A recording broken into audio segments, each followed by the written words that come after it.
Okay. I think this is good now. Okay, perfect. Yeah, don't touch it anymore. Move away from it. Yeah. Stay 6 feet apart from the phone. It's safer for everyone. What's up, Captain? Not much, not much. How are you doing? Very good, very good. Regular day in the office. Yeah. Did you work out today or no? Yeah. We're back out on the field. I mean, everything's pretty much normal. With yeah, regular, distance, masks, gloves and stuff. But pretty much back to normal. Yeah, good. I mean, I know it's getting back to normal because I can hear constructions and I cannot hear the birds anymore. It's like I'm pissed off. You're gonna miss that peace and quiet, huh? Yeah, seriously. I was like, damn it, we're getting back to normal. I cannot hear the birds anymore. But Yeah, anyways, it's about the time. So, Ivan, just quickly to explain you, I know you know about it, but just I have to make sure that I explain what Straight Handball Talk is. It's a show about the extraordinary bonding power of handball and the ability to connect people forever. And obviously, you and I met because of this sport in New York City. And in certain circumstances, because where we're from, you're from Serbia, I'm from Kosovo, we might have never become friends. However, because of the sport, it brought us together. It helped us create this brotherhood, and something that I find the most privileged and the most cherished thing that I get from handball. So this is what this show is all about: telling these stories of people from around the world and how the sport connected us. perfect. Thanks for having me. And as you said, yeah, long time, together. It really brought us together. Exactly, the sport of handball. It's just so unique, and you meet all these people that it's a great thing. Yeah, it's long in real years, but it doesn't feel long. It always feels fresh. That's the part that I love the most. So you have won everything with New York City. 7 gold medals in US, 1 gold medal in Canada, 11 consecutive Northeast League titles, and almost every tournament that we've competed. You've also been a MVG in almost every single event that you've attended, and also represented Team USA for many years. So now most people don't know this information, but even though you have been this great goalkeeper, you are also a really good field player on the center back and on the backcourt position. Now, I want people to know, when did you start playing handball? Why did you choose a position of goalkeeper instead of being a field player? Well, it was kind of strange. I mean, first of all, I was born, here in Brooklyn. When we moved back to Serbia, I was like 9, 10 years old, and I I played no sports absolutely. So I was always, they always chose me in a team to play soccer, just because, oh, we want to, take the American kid, that was the only reason. But then in fifth grade, in in Serbia, every physical education teacher is dedicated to some sport: basketball, volleyball. I had the luck that my teacher, he taught handball, and pretty much how it happened in fifth grade, on one of the classes, we were doing some, basic handball stuff, dribbles and stuff, and he would select 5, 6 guys from the class and like, oh, come to the training session, and that's actually how it all started. That was the first beginning of it. I joined, I liked it. Many people don't know, but I started off as a player, and and it was I started off as left wing, middle back, and probably I would say close to a year I played. And then we had a game where one of our goalies was sick. The other goalie had bad grades, and parents did not allow him. And back in the days, that was, you don't even the teachers were like, you have bad grades, you get kicked off the team, until you fix your grades. Yeah. So and the coach asked, the physical education teacher asked, who wants to be the goalie? And I was like, me. and had a great game. The following week, we had at that point it was like the mini league. The following game, I was the goalie again, and following that game on practice, I asked the coach. I said, "Can I switch to be a goalie?" And that's how it all started. He said yes, and even going back, I spoke with him, and he was like, at that moment, it was just something that you wanted. I saw you wanted, and I just couldn't say no. It was something. I saw the desire, and I went with it. Yeah. So. Well, obviously, I mean, I know you because we play all the sports together, and being in a goal for you, it's the reason why you're successful because you are our seventh player at all times.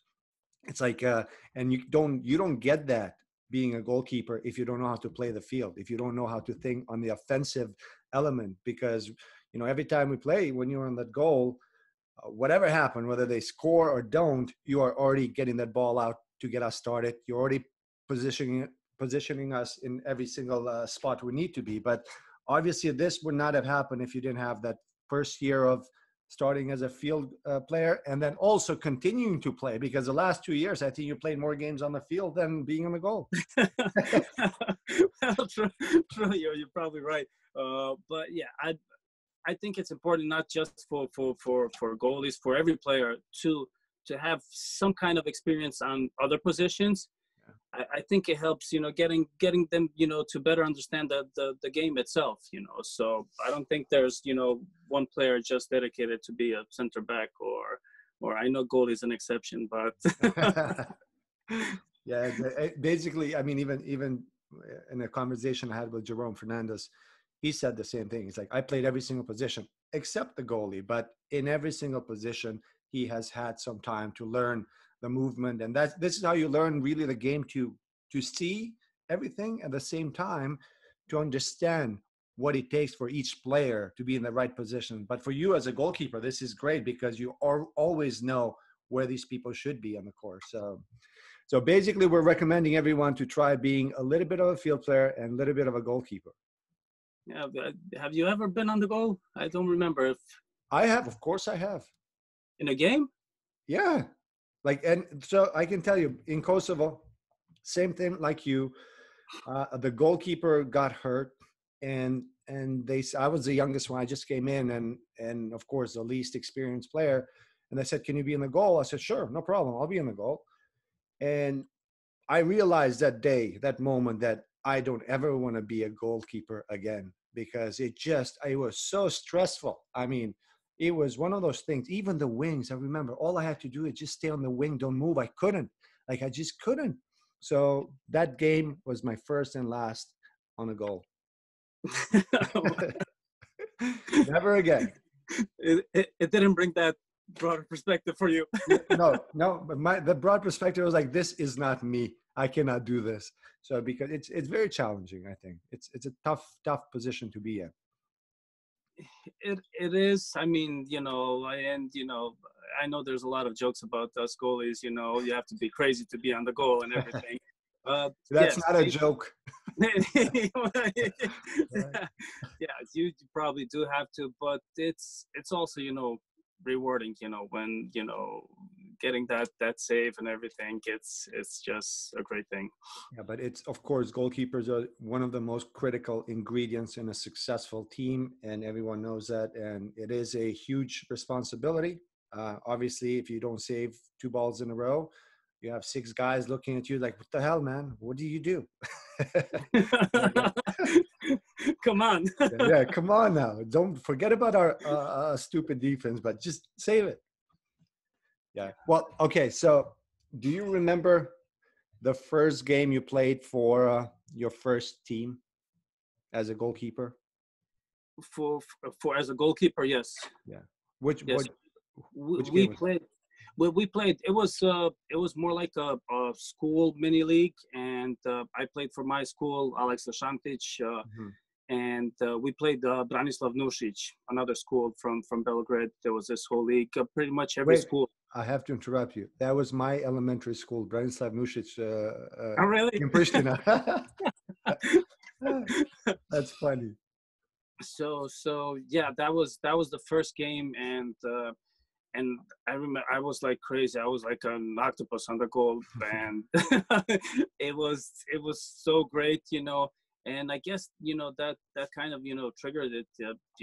That start, those first two games that I played was the really had an impact, and they just wanted to stay there.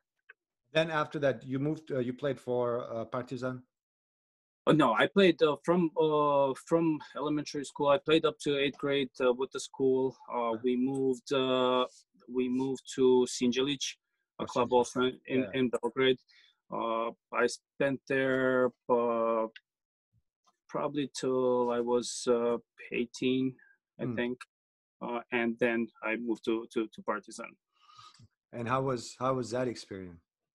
Well, Sinjelic, it was, I mean, a small club. I mean, when we went there, we were still playing outdoors. We Yeah. didn't have an indoor field, so it was, it was great. In a way, it made us, stronger, more resilient and everything. Uh, but we didn't have an indoor gym until I would say I was 16, something like that. That's when they made the balloon on the existing court. We started playing. They had a first team. They formed the first team where, well, then we had to, of course, play indoors. We started, the second league, and that's how it all started. But it's what reminds me when I first came to New York, that bonding with the teammates and everything, and I felt the same when I came to New York. That it's so much reminded me, like when I was in Sinjelic and Partizan, that it's just unique, and that's the best part of it. Yeah. Yeah. I mean, there's nothing like connections with handball, and obviously the experiences and the things that we went through, and you and I actually been through a lot of good times together with a team, but also some of the toughest losses and times. And from the beginning, I know I remember all of them, but I think we've lost like 5 or 6 games, always by one goal, and some of them always in the last second. I remember them. I want to know, which one do you remember the most? Oh, which one? I've well, the hardest one was probably Vegas, Mm, when we lost to Boston. That was, I think that one hurt the most. There was a couple games against Nyack that we lost. Nationals, Chicago tournament. yeah. I mean, it's. I mean, every loss is tough, but what I found was some of those losses were good. That they kind of slapped you in the face. They woke you up, and you said, it's not just going to come by itself. You have to, every game is, you have to approach every game 100%. You can't relax. Everybody wants it as much as we do, if not more. Everybody wants to beat us. Yeah. So I think it's harder to maintain that continuous streak than to just go ahead and win one game. When it's one game, you go out and you give it all, and anything can happen. I don't care who's in front of me. But when you try to do this for years and years, it's hard, and things. But I would say probably Boston was the the one that I'll remember the rest of my life. Yeah, that loss, obviously, in Vegas in that Nationals, it did sting a lot. It really hurt a lot because we just lacked the focus in the last few seconds, and that's the only time in the last 11 years that we didn't reach the finals of the Nationals. The only time, every single time we were in the finals. So it is one of those things that did help us though to recalibrate, refocus, and just continue to try to improve the quality so we don't put ourselves in those situations too often. We have later on, but still, we were able to build that feeling that we don't want to uh, lose without a fight. I know it's a bad feeling, but hey, it happens. We came out stronger after that, and we move on. But I'll never forget it. Yeah, me neither. Me neither. So obviously, when it comes to favorite trips, we have many favorite wins, favorite events. And instead of saying what's one of your favorite ones, I want to know what are your three favorite tournaments that you remember with New York City Handball Club. Three favorite tournaments. Okay, at least you gave me some slack. Yeah, Yeah.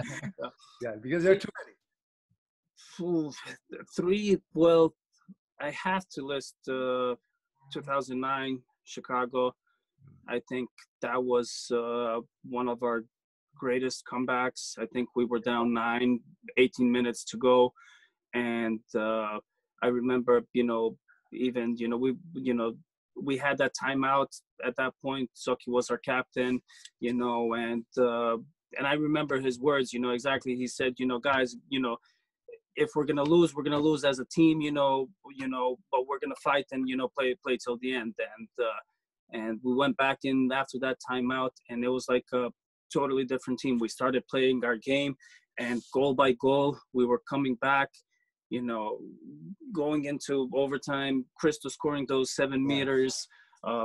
Playing defense. It was just, I would say, one of the a comeback that even is not realistic when you look at, when you tell somebody, you have 9 goals, 18 minutes to go, he would say there's no way you can, fucking lose that game.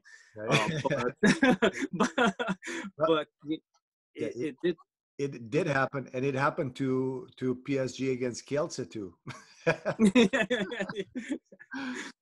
So I would say, and that was our first year that, and you worked very hard, getting, we got our sponsors and everything, and that was the first year that we had all that going.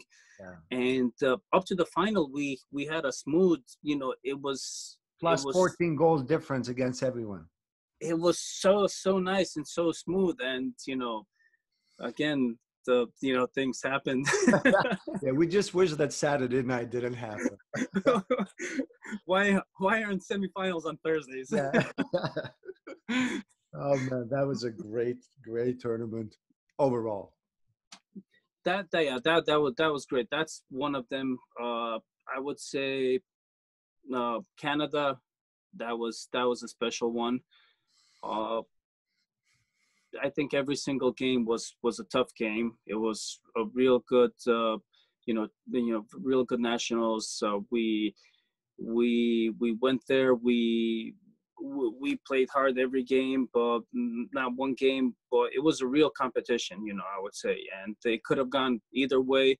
Luckily, we fought through all the games, and the first ones to win a Canadian championship, and I think they regret calling us at the end. But that was an interesting story, actually. I remember when I was talking to them about us coming, and the initial reaction was of the clubs that I talked to. They said, "Yeah, sure, no problem, come on in," because they, of course, believe that they can beat us, rightfully so, because they're really good clubs and good culture of handball. And then while the process was happening, at one point, the Canadian Federation sent me a letter that no, it's not going to happen because they had a meeting with a board and they thought that's not a good idea and whatnot. So I sent another letter trying to let them know, and I included all the teams and clubs. I said, look, listen, I understand your decision, but I think we are trying to elevate the quality of handball in North America. I believe that our teams, with all of them, are equally competitive, and it would be just great for handball. And I said to them, to the players, I said, if you guys think that you don't want us there, that's fine. But if you think you want a really competitive level against US team, we're ready to go. And all the club members said, yeah, of course, we want you to come in. And I guess they voted and they let us come in. So I appreciate them being brave enough and believe that they can win, and they fought hard. They could have won all of those teams, but I'm also very happy that we were the first American club to go to Canada and win the championship. I mean, it is a proud moment. It is. That's one, that also, every single game, especially, coming, further in the tournament, winning by one, Medi scoring, in the last seconds, all these, good moments, That was crazy. Finding again a Serbian place to find, Balkan foods, Oh, God. The celebrating with celebration cevapi and beer, of course. on the yeah, in the garage. Well, no, in the outdoor of the hotel. Yeah. So that's the second one, and the third one I have to say was just qualifying for the Super Globe.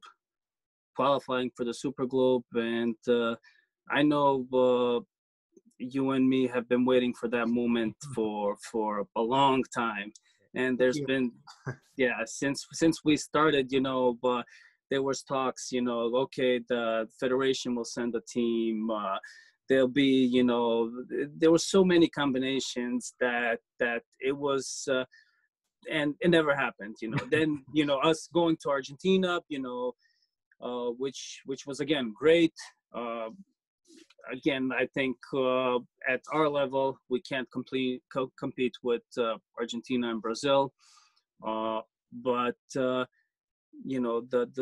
qualifiers, that's something that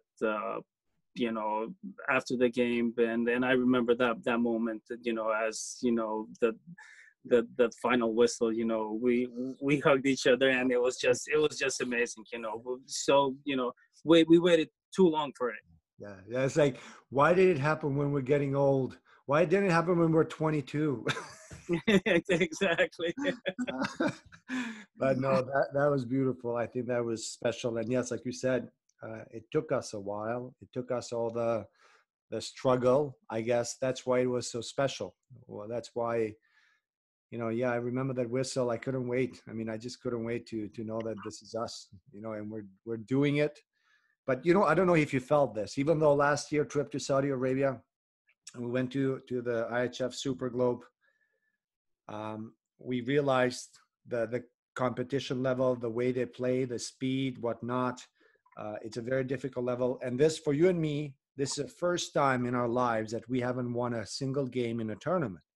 But I honestly always think, even now, I'm like, but we still had a chance, I think. To a certain point, we could have done better, or am I wrong? Am I completely crazy, or it's just me? Well, I mean, it's well, we never like to lose. It's just our mentality that it doesn't matter whatever we're playing. We'll make up the rules, but we'll win. Yeah, new rules. Yeah, let's take a vote. If you don't win by 18, we win. Like, we should have done that to all the other teams. The only thing that felt bad was that first game. I'm very disappointed. I mean, it was a different stage. It was a great thing playing against the home crowd, the hometown. So many people there, and we totally didn't play our game. We did not deliver. We were all over the place. I don't know if that's because of the lack of experience, not playing at that kind of stage, or when you want something so much and it just doesn't work out. Yeah, and that's exactly what happened to us. And I think that was the case, and I think the next day or any day that if we would play, it would be a totally different game. Yeah. And we did. I mean, after that, I remember me, you, Jola, talking in our room, and we and talking with the guys, and we did step up, and we played, quality handball. We showed the world that we can compete with those teams to a certain level. Of course, when when you talk about physical preparation and, and yeah, it's on another level. Yeah, yeah. To me, that's one of my bitter sweet moments. That first game, and obviously, like more I think about it, more I discuss about it, it is the fact that we as a team have not been in that situation before. Um, Having all those fans for Al Mudar, having all those sheiks and Dr. Mustafa and all the people watching it. It was an opening game of the IHF Super Globe in Saudi Arabia. Everything was a historic moment. Everything was made for us to do something great. And in our heads, I think we were ready. But the game started. We played decent 7, 8 minutes, and I could see they had holes. I mean, they were not a great team. But then all of a sudden, few mistakes here, there, boom, boom, and they don't forgive you. I mean, at that level, that's one difference. Like then nobody forgives you for making mistakes, and our legs got cut off.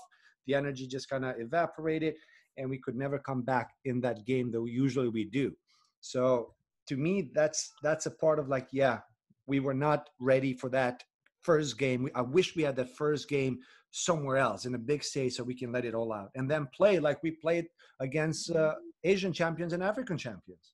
Yeah, totally different game. I don't know if it was, the expectation that we, waited so long for that game, and then when they actually started, it sucked us in, and we got lost in it, and as you said, those are teams that practice every day, and even some of them, twice a day.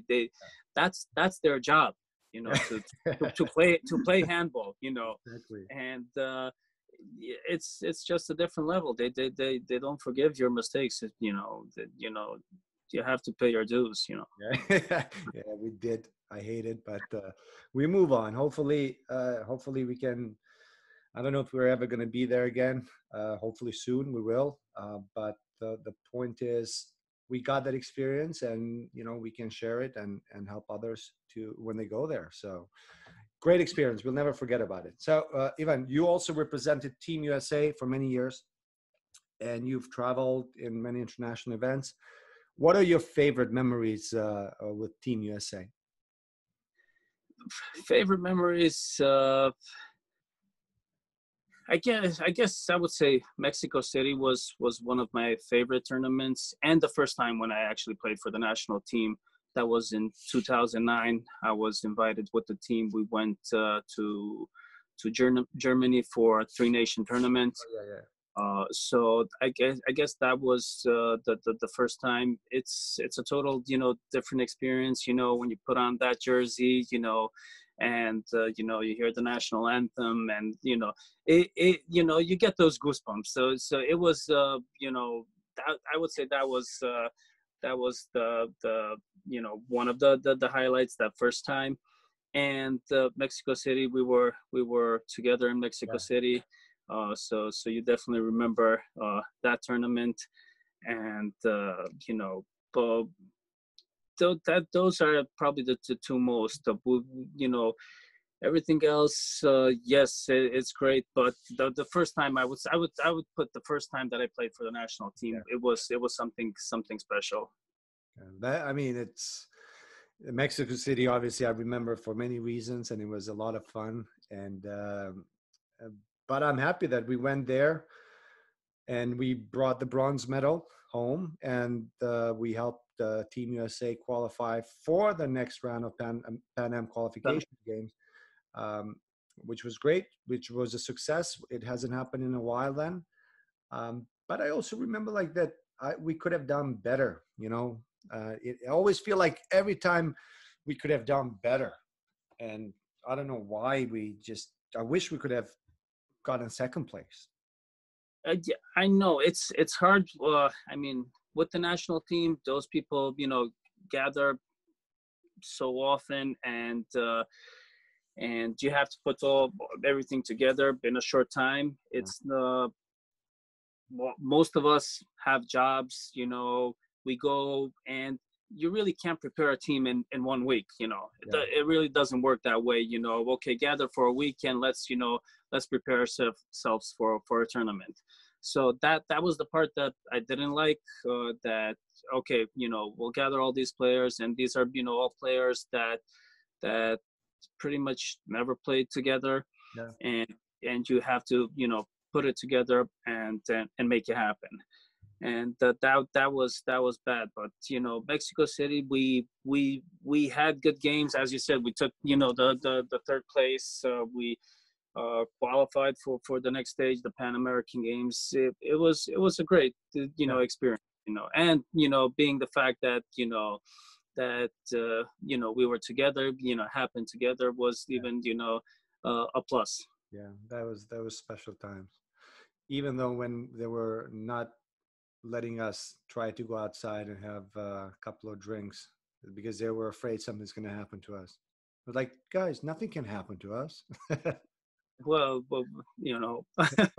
we did go out. Yeah, of course. Yeah, yeah, that We was. did go. We had, it was actually very nice. We had a little joint outside the Yeah, complex where yeah, the host was every day waiting for us with yeah. fresh tortilla chips and salsa, and it was so nice. They treated us so nice.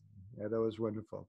Hey, are you aware that IHF has awarded USA the wild card spot for World Championships in 2025 in Croatia and 2027 in Germany, leading to LA 28? Well, yeah, I heard about it. I think it's great. I think they're also talking about maybe one more wild card. Will it Yeah, happen or not? We'll see. But it's great for it's great for this new generation to get that experience playing at that level. So especially leading into the Olympics, uh, that will help, and I hope this generation stays.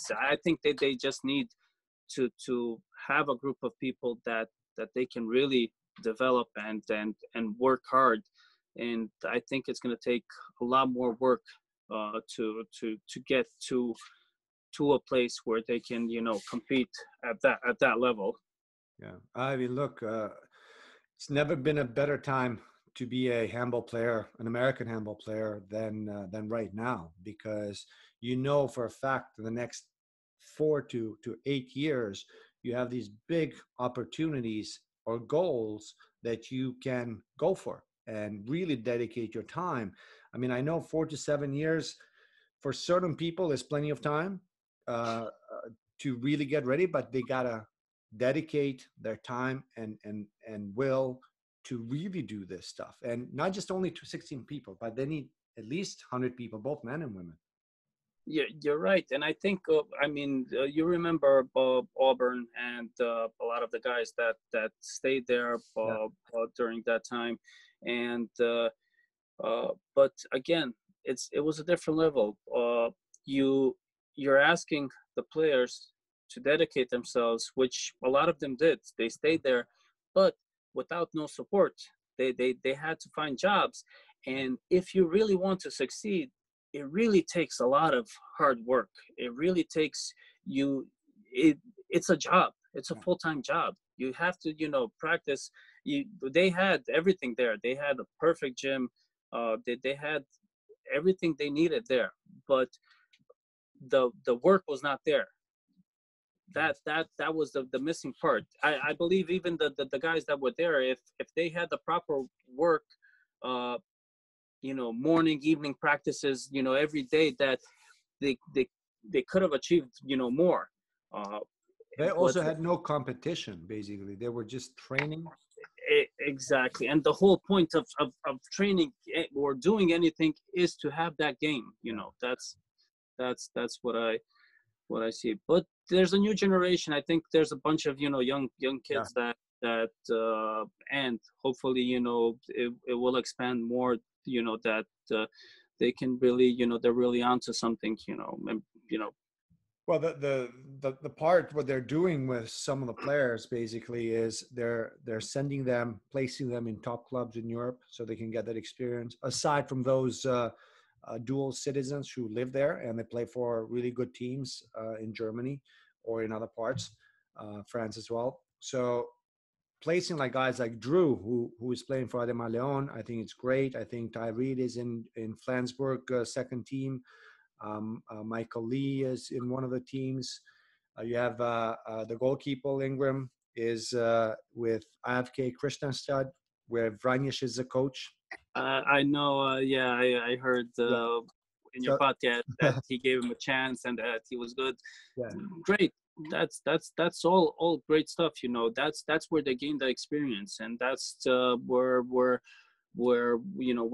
they come together, it will just make them better.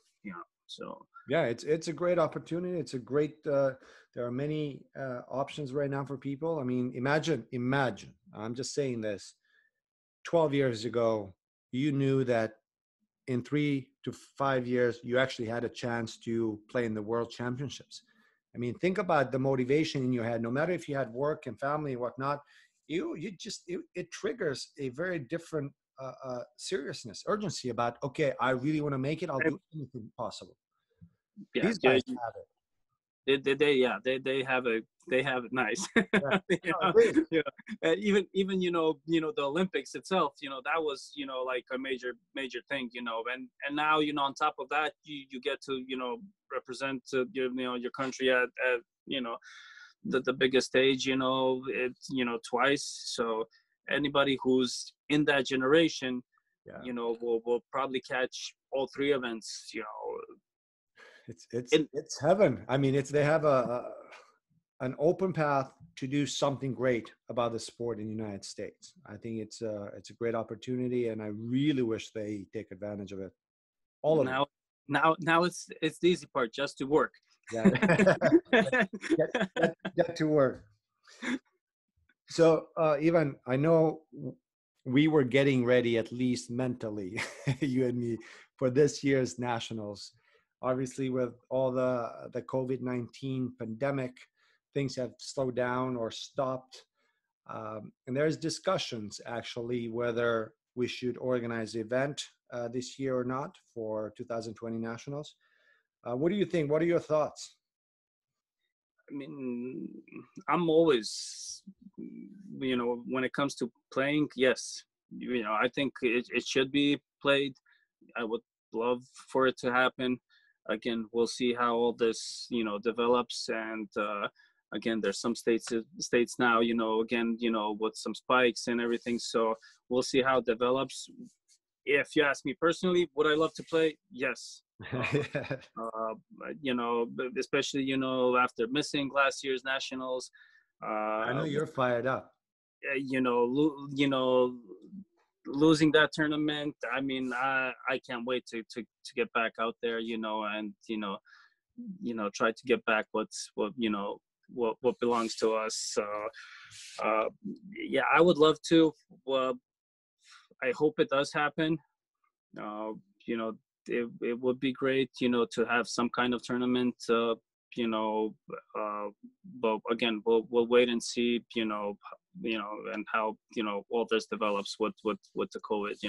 How far should they wait, USA Team Handball, or should we wait as clubs to say, okay, this is the last day the national should happen? Because obviously we're entering the new season, and there would be complications with, let's say, Chicago tournament, which is end of October.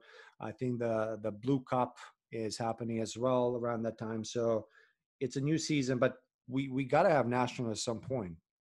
I would say, up to the beginning of the season, if it will happen, it should happen, probably by the end of September.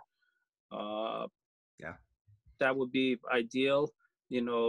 Otherwise it would be already, starting a new season, playing, 2019 nationals, but you're again looking forward to 2020, 2020 and 2021. So I don't know. It would be mixed up, but I believe it should happen, and that there is time to do it before the start of the new season.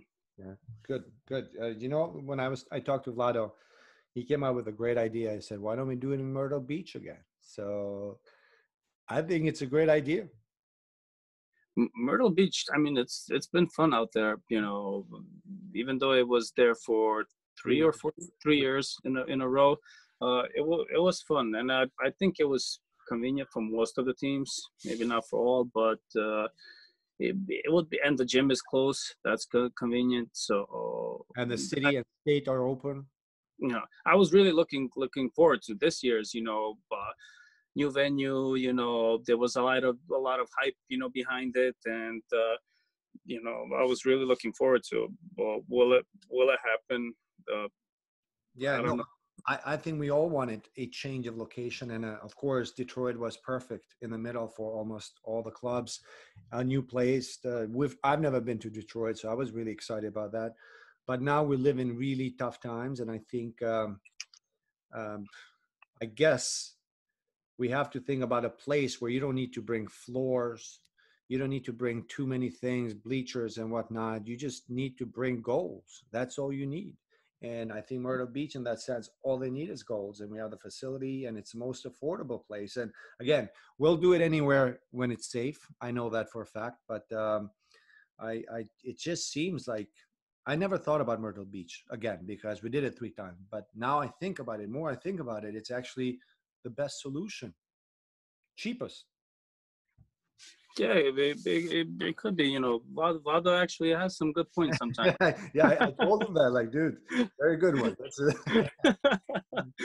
We'll remember this one. Yeah, put it for the books. That was a good one.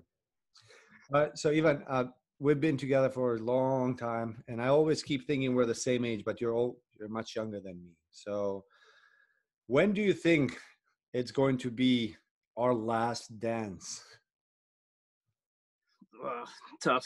You know, there's a couple things that I want. You know, we never had. I was thinking about that, and I think I mentioned it last year to Oh, you. creepy. Three. We never won 3 nationals in a row. True. So I think we have it in us. You know, still. We have to start from one again. One, two, three. That's 2020, 2021, 2022. Okay, that's perfect. That's not bad. We can do it. I think that would be, you know, that would be nice. I mean, yes, as a goal, I think I still have a couple more years. You know, You said uh, 3 feet, not couple of more years. You gotta have to do at least 3 more years. okay, at least 3 years. So yeah, that would be, you know, I think a good timing, you know, to get that. It's somehow that third one always slipped away. Yeah, we always let it slip away, like always by one. You know, that was, you know, against Nyack. You know, the last year, it just somehow didn't work out.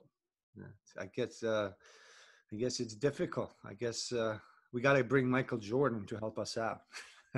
for, for that third one, only Yeah, for the third one. he knows how to do the three-peats twice in a row. That's right. That's right. So we'll see. I think that you know, we still have, you know, some life in us, and you know, as you said, we're always mentally prepared. So that's the big part. Yeah, no, I actually I'm keep on thinking because obviously you heard that Saeed is done. He retired, obviously only because of the knee injuries that he's had the last few years, and he needs to have another operation of his ACL, which will put him back for another year. And he realized that he doesn't really want to put too much stress on his body moving on because he is 44, 45. So we're gonna miss him on that position. But now I'm getting to that point too. Like, and I keep on thinking, man, my mind will never let me stop. But when will my body give away? That's the question. Well, I know it's, and I feel it as well. You know, hamstrings, you know, ankles, everything. You know, but I mean, when there's enough will, you know, you push through it, and then you suffer later. Yes, yeah, You that know, is very and it's true. bad. I mean, I know, say, you know, the Super Globe was his, you know, last tournament, and it wasn't, you know, the best one to end like that. But hopefully the surgery will go well. He'll, you know, still recover fast, and you know, he can still, you know, travel with us and have fun, if he's not on the field. Yeah, I told him I'll put him in a roster either way, just in case. He gets fired. Yeah, he would go in. Okay, I'm ready. I'm ready. Him and Richie. If we put Richie in a roster, he'll do it too. Yeah, Richie. Yeah, I can't remember when was Richie's last game officially. He hasn't played his last official game, so he's still. Well, yeah, okay. There's still one in him. So we'll do one together with Saeed and him. Yeah, that's what I told him. I think that's about the best way to do it. So we're gonna wrap it up soon. But if you have to, not have to, but I want you to have a message for our guys to be ready for this nationals if and when it happens. So what are you gonna tell them? First to come to practice, including me. starting from me. But most of the guys were there last year. They know what happened. That should be motivation itself for the game. And I'm sure everybody wants it as much as I do. So it's just, get as ready as possible, due to the circumstances, and give it all when it comes time, go out there and just get back what belongs to us. Good. I'll make sure that this goes to everyone. just that part. Email that to everybody. Yeah, that's it. Get ready. It's time. Ivan, thank you so much for joining Straight Handball Talk. And obviously, this sounds more official than usual conversations, but it's still normal. And hopefully, I will see you soon. I still have to accept that offer coming to your courtyard and just hang out a little bit. Everything is ready whenever you have time. That you're right. It is a little strange, talking like this. It's usually sitting somewhere in the bar having a drink, together. But whenever you're ready, I'm here. Thanks for having me. It was a great thing being part of this, thing that you're doing. A great thing getting to know a lot of those people that we played against or met, through the Big Apple or through handball. So it's a great opportunity to get to know them a little more. Well, yes, and this new season is going to be even. Well, I shouldn't say even, but it's going to be very, very exciting as well with the whole new group of personalities coming in. All right, Ivan, I will let you know when I'm coming, and it's going to be very soon. I promise. Okay. All righty. Okay, Bini. All right. Ciao. Ciao.